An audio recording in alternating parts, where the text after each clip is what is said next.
உழவார பணியோடு சேர்த்து எந்தவித வேண்டுதலையும் சிவபெருமான்கிட்ட வைக்காதீங்க.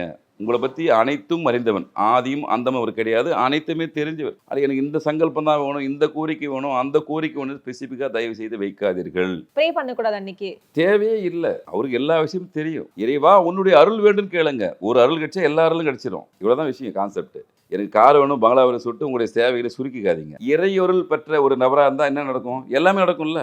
ஒரு தெய்வம் என்கிட்ட பேசுது அப்படின்னு சொல்லிட்டு நான் உணர்ந்துட்டேன்னா எல்லா தெய்வம் உங்ககிட்ட பேச ஆரம்பிச்சிரும். அந்த ஒரு தெய்வத்தை பேச வைக்கிறது தான் கடினமான பணி. அதான் சித்தர்கள், முனிவர்கள், மகான்கள் கடுமையான தவம் இருந்தாங்க, விரதம் இருந்தாங்க, பல நூற்றாண்டுகால விரதம் இருந்தாங்க. பட் அவங்களுக்கெல்லாம் கிடைக்காத பாக்கியம் இந்த மகா சிவராத்திரி ஒரு வேடுவனுக்கு கிடைச்சிச்சு. எந்த பூஜையும் பண்ணல. அவன் பாட்டி அவனை தப்பிக்கிறதுக்காக மரத்து மேலே உட்காந்தான், 4 வில்வேலியை பறிச்சு போட்டான், விலங்குகளை வேட்டுறதுக்காக அந்த வில்வேலியை பறிச்சு போட்டான். கடைசியில் பார்த்தா அது லிங்கத்துக்கு மேலே முட்டி வச்சு மோட்சம் கட்டிடுச்சு.